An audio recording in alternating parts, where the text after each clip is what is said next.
नमस्कार, यूपी भारत देख रहे हैं आप। आपके साथ मैं हूं मीनाक्षी। खबरों में आगे बढ़ेंगे, लेकिन उससे पहले एक नजर हेडलाइंस।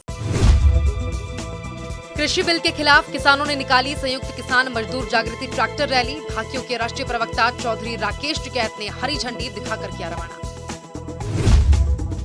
जम्मू कश्मीर में संविधान निर्माता बाबा साहेब भीमराव अम्बेडकर की पहली प्रतिमा स्थापित करने की तैयारियां जोरों पर। मुजफ्फरनगर से जम्मू कश्मीर जाएगी प्रतिमा। आगरा के बटेश्वर में लगने वाले 3 दिवसीय कृषि मेले का मंत्री सूर्य प्रताप शाही ने किया उद्घाटन। कृषि मंत्री ने मेले में लगाई गई स्टॉलों का भी किया निरीक्षण। फिरोजाबाद में पुलिस ने रहस्यमय ढंग से गायब हुए स्कूल प्रबंधक राम प्रताप को किया बरामद। 2018 में हुए पिता की हत्या के गवाह थे राम प्रताप। केरल के राज्यपाल मोहम्मद आरिफ खान पहुंचे बहराइच। 2 दिनों के प्रवास पर रहेंगे राज्यपाल आरिफ मोहम्मद खान। कृषि बिल के खिलाफ किसानों ने संयुक्त किसान मजदूर जागृति ट्रैक्टर रैली का आयोजन किया। रैली का शुभारंभ भाकियों के राष्ट्रीय प्रवक्ता चौधरी राकेश टिकैत ने करते हुए कहा कि यात्रा 21 दिन में यूपी उत्तराखंड होते हुए 27 मार्च को गाजीपुर बॉर्डर पर पहुंचेगी। मुजफ्फरनगर के थाना रामराज में पहुंचे भारतीय किसान यूनियन के राष्ट्रीय प्रवक्ता चौधरी राकेश टिकैत ने गुरुद्वारे में माथा टेका। राकेश टिकैत ने पत्रकारों को संबोधित करते हुए कहा कि सरकार किसान विरोधी तीनों कृषि कानूनों को रद्द नहीं करना चाह रही है। सरकार को एमएसपी सीमा तय करनी चाहिए। 22 तारीख को ये पूरा काफिला गाजीपुर बॉर्डर पर जाएगा। कितने दिन का रूट है? 21 दिन। ये 21 दिन का है। यहाँ से शुरू होगा, फिर कहाँ पहुँचेगा जी? ये बिजनौर से फिर ये उत्तराखंड में चला जाएगा। ऐसे कई जिलों में उसमें जाता रहेगा। रामपुर, मुरादाबाद, जसपुर ऐसे जाता रहेगा ये। ऐसी क्या बात है जो किसानों को न रोका जा रहा है? हाँ, रोका जा रहा है भाई। किसानों के खिलाफ भी तो सरकार चल रही है अभी। गाजीपुर में 3 महीने से रोक रहे, यहाँ पर निकाल रहे, यहाँ पर रोक रहे। ट्रैक्टर पर पाबंदी लग रही है। सर, ट्रैक्टर से कहीं को डरे। खेत में ट्रैक्टर चले तो सरकार डरती नहीं, सड़क पर को ट्रैक्टर चले तो सरकार डरे। ऐसा क्या कर दिया ट्रैक्टर ने? ट्रैक्टर मार्च से निकाला जाएगा अभी? और ट्रैक्टर मार्च क्या कोई रोका? कैसे प्रशासन सामने है? कहाँ है आन दो प्रशासन को? कहाँ है? कश्मीर से धारा 370 हटाए जाने के बाद जम्मू कश्मीर में संविधान निर्माता बाबा साहेब भीमराव अम्बेडकर की पहली प्रतिमा स्थापित करने की तैयारी जोरों पर चल रही है। ये प्रतिमा मुजफ्फरनगर से जम्मू कश्मीर जाएगी, जहां इसकी स्थापना की जाएगी। मुजफ्फरनगर के थाना सिविल लाइन क्षेत्र के महावीर चौक स्थित राजकीय इंटर कॉलेज के मैदान में एक बड़े कार्यक्रम में बाबा साहेब भीमराव अम्बेडकर की प्रतिमा का जलाभिषेक किया गया, जिसमें केंद्रीय मंत्री संजीव बलियान और परम धाम न्याय के संस्थापक चंद्र मोहन महाराज ने प्रतिमा का मंत्रोच्चारण के साथ जलाभिषेक किया। केंद्रीय मंत्री संजीव बलियान ने कहा कि किसानों के बीच भ्रम फैलाया जा रहा है कि किसान की जमीन छीन ली जाएगी। ये गलत है। उन्होंने कहा कि प्रधानमंत्री नरेंद्र मोदी के रहते किसानों की कोई जमीन नहीं छीन सकता है। अगर केंद्र सरकार का कोई फैसला है तो उसका हिस्सा हूँ मैं उस पर जो एक भ्रम फैलाया जा रहा है उसके संबंध में अपनी बात कही है। जो एक किसान के बीच में, भोले किसान में भ्रम फैलाया जाता है कि आपकी ज़मीन ले लेंगे। आज़ादी के 73 साल हो गए, किसान की और समस्याएं हैं, उन पर बात कीजिए, भ्रम मत फैलाइए। ऐसा कम से कम मोदी जी के रहते हुए ऐसा संभव नहीं कि किसान की ज़मीन को छीन सके। जल शक्ति राज्य मंत्री बलदेव सिंह औलख ने रामपुर जिला अस्पताल में कोरोना वैक्सीन लगवाई। कोरोना वैक्सीन लगवाने के बाद मीडिया से बात करते हुए बलदेव सिंह औलख ने कहा कि वैक्सीन प्रधानमंत्री के नेतृत्व में वैज्ञानिकों ने तैयार किया है। इस टीके को सबसे पहले जनता की सेवा करने वाले कोरोना योद्धाओं को लगाई गई। ये वैक्सीन भारत में बनाई गई है। आज पूरे विश्व में इस वैक्सीन की डिमांड है। मैंने वैक्सीन का टीका लगवाया है और ये वैक्सीन माननीय प्रधानमंत्री जी के नेतृत्व में उन महान वैज्ञानिकों ने इस भारत देश में इस टीके को तैयार किया गया है और इस टीके के माध्यम से सबसे पहले जो हमारे इस महामारी काल में जिन्होंने जनता की सेवा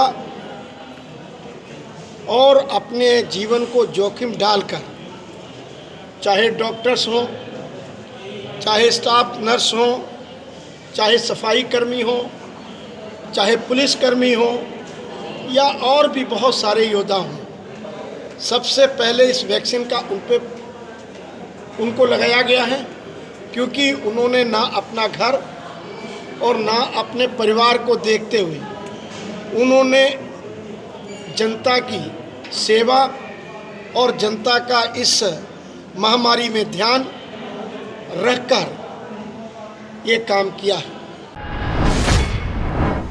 आगरा के बटेश्वर में लगने वाले 3 दिवसीय कृषि मेले का कृषि मंत्री सूर्य प्रताप शाही ने उद्घाटन किया। बटेश्वर मंदिर में कृषि मंत्री ने पूजा अर्चना की और दीप प्रज्वलित कर कृषि मेले का शुभारंभ भी किया। कृषि मंत्री ने मेले में लगाई स्टॉलों का निरीक्षण किया। मंत्री ने केंद्र और प्रदेश सरकार को किसान का हितैषी बताते हुए कहा कि अब पूर्व प्रधानमंत्री अटल बिहारी वाजपेयी के नाम से हर वर्ष किसान मेला लगेगा। आपको बताते चलें कि 3 दिन चलने वाले विशाल कृषि मेले किसानों को बेहतर फसल उत्पादन एवं उर्वरक कृषि यंत्रों की जानकारी दी जाएगी। किसानों की आमदनी बढ़े और दूनी हो, यह प्रधानमंत्री आदरणीय नरेंद्र मोदी जी का संकल्प है और इसलिए विभिन्न प्रकार की योजनाएं चलाई जा रही हैं। पीएम किसान सम्मान निधि के माध्यम से उत्तर प्रदेश के 2,42,00,000 किसानों के खातों में 27,000 करोड़ रुपए से ऊपर की धनराशि अब तक आ चुकी है। तो उत्तर प्रदेश में जब भारतीय जनता पार्टी की सरकार बनी तो सबसे पहला फैसला इस बात का किया कि 31 मार्च 2016 तक जिन किसानों के राष्ट्रीयकृत बैंकों के केसीसी के रूप में 1 लाख रुपए तक का बकाया उनका माफ करेंगे। फिरोजाबाद में पुलिस ने रहस्यमय ढंग से गायब हुए स्कूल प्रबंधक राम प्रताप को बरामद कर लिया है। बताते चले कि 25 फरवरी की शाम स्कूल मैनेजर गायब हो गए थे। दरअसल 2018 में शिकोहाबाद क्षेत्र में उनके पिता की हत्या हो गई थी, जिसके राम प्रताप गवाह थे, जिसकी तलाश में पुलिस ने छानबीन की, लेकिन कोई सुराग हाथ नहीं लग सका। वहीं पीड़ित की पत्नी ने 7 लोगों के खिलाफ नामजद मामला दर्ज कराया था। राम प्रताप की ओर से शाम को आगरा पुलिस को कॉल करके ये सूचना दी गई, जिसके बाद उन्हें फिरोजाबाद पुलिस को सौंप दिया गया। फिलहाल घटना के पीछे की जांच की जा रही है। ये पूरा मामला थाना शिकोहाबाद जनपद फिरोजाबाद का है। इसमें विगत 25 फरवरी की शाम को एक विवादित विद्यालय के प्रबंधक राम प्रताप रहस्यमय परिस्थितियों में लापता हो गए थे। इनकी एक मोटरसाइकिल, इनका एक हेलमेट, एक मोबाइल और एक पैर का जूता मौके से बरामद किया गया था। तत्काल परिजनों के द्वारा मुकदमा दर्ज कराया गया था। पुलिस ने वो मुकदमा तत्काल दर्ज कर लिया था। हत्या के लिए अपहरण का ये मुकदमा था, जिसमें इनकी पत्नी ने 7 लोगों को नामजद कराया हुआ था। सहारनपुर पंचायत चुनाव को लेकर डीआईजी रेंज श्री उपेंद्र अग्रवाल ने तीनों जिलों के पुलिस अधिकारियों को अलर्ट कर दिया है। डीआईजी रेंज ने मीडिया से बातचीत में बताया कि सहारनपुर, मुजफ्फरनगर और शामली जिले के पुलिस कप्तानों को पंचायत चुनाव संबंधी चुनावी गाइडलाइन जारी हो चुकी है। साथ ही सभी जिलों में थानाध्यक्ष से लेकर सीओ स्तर तक के अधिकारीगण गांव-गांव घूमकर जागरूकता अभियान चला रहे हैं। बड़े पैमाने पर 107 से 16 की कार्यवाही भी पुलिस की ओर से की जा रही है। बताते चलें कि तीनों जनपदों में अभी तक 15,000 लोगों को मुचलकों में पाबंद कराया जा चुका है। कि पंचायत चुनाव के संबंध में चुनाव आयोग की तरफ से और डीजी मुख्यालय की तरफ से कई निर्देश पूर्व से ही निर्गत किए गए हैं, जिनको सभी मंडल के तीनों जनपद के जो प्रभारी हैं पुलिस अधीक्षक उनको भेजा गया है।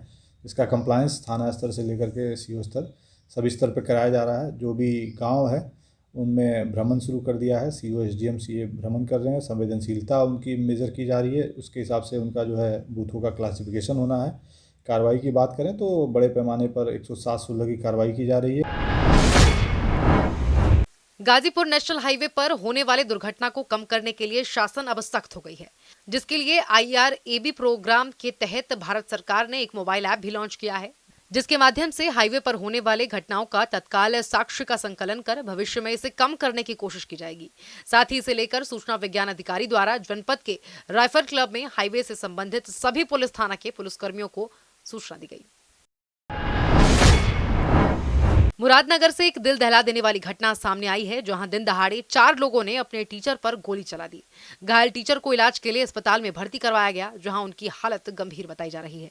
वहीं पुलिस ने मौके पर पहुंचकर जांच पड़ताल शुरू कर दी है।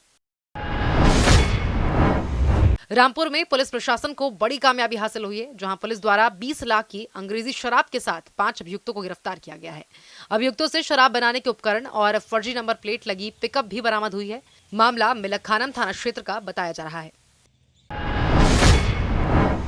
केरल के राज्यपाल मोहम्मद आरिफ खान बहराइच पहुंचे, जहां वो 2 दिनों का प्रवास करेंगे। आपको बता दें कि वो 1984 से बहराइच जिले से जुड़े हुए हैं।